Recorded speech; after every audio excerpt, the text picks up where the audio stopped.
Hello students, this is the third video for your lesson number 2 and now we will read advantages of map. Advantages means benefits. Means what are the benefits of map?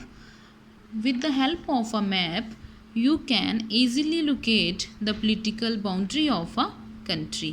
Political boundary means हर एक country की अपनी एक सीमा होती है। सीमा जैसे कि हमारे घर के चारों ओर एक दीवार होती है और उस दीवार को हम अपने घर की सीमा मानते हैं, बाउंड्री मानते हैं। वैसे ही हर एक कंट्री की अपनी एक बाउंड्री होती है। अगर हम किसी कंट्री की सीमा को, बाउंड्री को लोकेट करना चाहते हैं, फाइंड करना चाहते हैं, तो हम इजीली कर सकते हैं मैप की हेल्प से।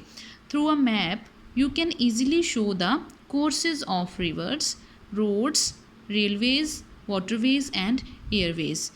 मैप की हेल्प से हम इजीली शो कर सकते हैं कोर्सेज ऑफ रिवर्स को। Courses means path, path means मार्ग और रास्ता। रिवर्स का रास्ता मीन्स रिवर कौन से, रिवर्स का जो वाटर है वो कौन से रास्तों से फ्लो करके जाता है।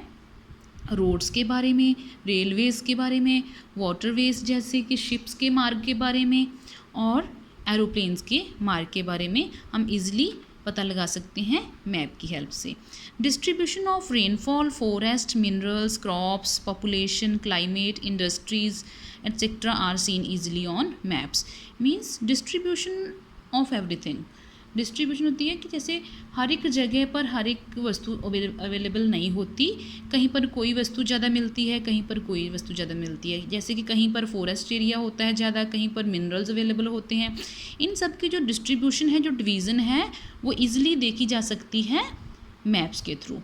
You can easily locate cities, hills, mountains, plains, plateaus, valleys etc. on a map। और साथ ही साथ हम cities को मीन्स लैंड का जो भी एरिया है, हिल है, माउंटेन है, रिवर्स हैं, प्लेन्स हैं, जो भी है उनको हम इजीली लोकेट कर सकते हैं, फाइंड कर सकते हैं मैप की हेल्प से। Maps are portable, handy and can be easily carried around.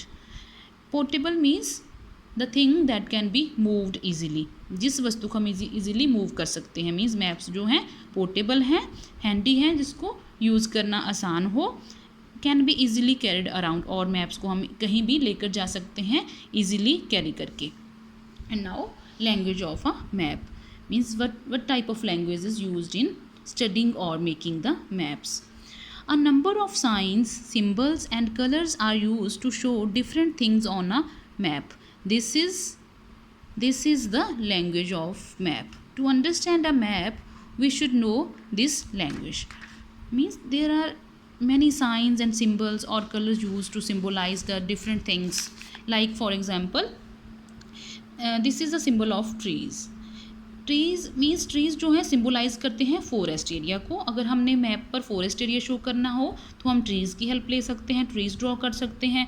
अगर हमने माउंटेन एरिया को शो करना है तो हम कर्व बना सकते हैं। ये जो है ये लैंग्वेज है, ये जो साइंस हैं यही मैप की लैंग्वेज है। और अगर हम मैप्स को अंडरस्टैंड करना चाहते हैं एग्जैक्ट तरीके से तो हमें इन साइंस और इन लैंग्वेज की नॉलेज होनी चाहिए। Every map has a key which indicates what the colours and symbols stand for.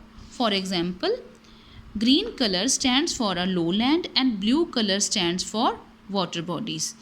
Means हर एक मैप पर एक की बनी होती है। जैसे कि हमारे कीवर्ड्स होते हैं, हमने फिल करनी होती है तो हम कीवर्ड्स की हेल्प लेते हैं। वैसे ही एक की बनी होती है मैप के साथ ही साथ। और मैप पर जो एरिया हमने शो करना होता है, जिस वस्तु को शो करना होता है, उसको छोटे रूप में इंडिकेट किया जाता है, दर्शाया जाता है। इंडिकेट करना, दर्शाना। जैसे कि कलर्स को, जैसे कि हमारी ये एग्जांपल है, green colour stands for a low land. अगर हमने लो लैंड एरिया को डिस्क्राइब करना है तो हम ग्रीन कलर की हेल्प लेते हैं। और जो अगर वाटर बॉडीज़ जैसे हमने सीज़ को, ओशंस को डिस्क्राइब करना हो मैप पर तो हम ब्लू कलर की हेल्प लेते हैं। Similarly, a dark dot indicates a city and a boundary can be shown by dark dotted or continuous lines. ऐसे ही जो डार्क डॉट होता है वो इंडिकेट करता है, वो दर्शाता है, वो इंडिकेशन देता है सिटी का कि ये सिटी की लोकेशन है।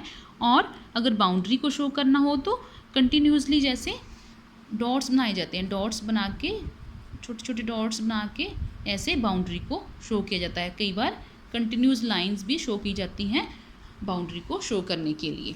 Now directions. The 4 major directions are north, south, east and west. Maps also follow the same system of directions. We all know that we have 4 major directions, north, south, east and west, और इन्हीं directions को map follow करता है। If you are clear about the 4 main directions, the sub directions become easy to remember. See the figure given on the next page to understand the directions on a map. अगर आप पूरी तरह से clear हैं, कि अगर आपको पूरी तरीके से नॉलेज है 4 मेजर डायरेक्शंस की, मेन डायरेक्शंस की, तो सब डायरेक्शंस जो हैं वो आपके लिए ईजी हो सकती हैं स्टडी करने के लिए, याद रखने के लिए. So now we will move to next page. Sub directions. In addition to the 4 major directions there are 4 sub directions also. Means अगर हम बात करें सब डायरेक्शंस की, सब डायरेक्शंस वो होती हैं जैसे कि किसी के अंडर आने वाली डायरेक्शन, मीन्स जो किसी के अंडर आती है उसको सब बोलते हैं. वैसे ही डायरेक्शंस के अंडर आने वाली डायरेक्शंस को सब डायरेक्शंस बोलते हैं. वो जैसे 4 मेजर डायरेक्शंस हैं वैसे ही 4 सब डायरेक्शंस हैं. Between north and east lies the north east. Between north and west lies the north west. Between south and east lies the south east. Between south and west lies the south west. Now look at this figure. These are the main directions, major directions, north, south, east, west. और इनके जो between है, इनके जो middle में जो area है उसको हम सब डायरेक्शन एरिया कहते हैं. जैसे वेस्ट और नॉर्थ और वेस्ट के बीच वाले एरिया को नॉर्थ वेस्ट कहा जाता है, और नॉर्थ ईस्ट के बीच वाले एरिया को नॉर्थ ईस्ट कहा जाता है. वैसे ही साउथ और ईस्ट के बीच वाले रास्ते को साउथ ईस्ट, और साउथ वेस्ट के बीच वाले एरिया को साउथ वेस्ट कहा जाता है.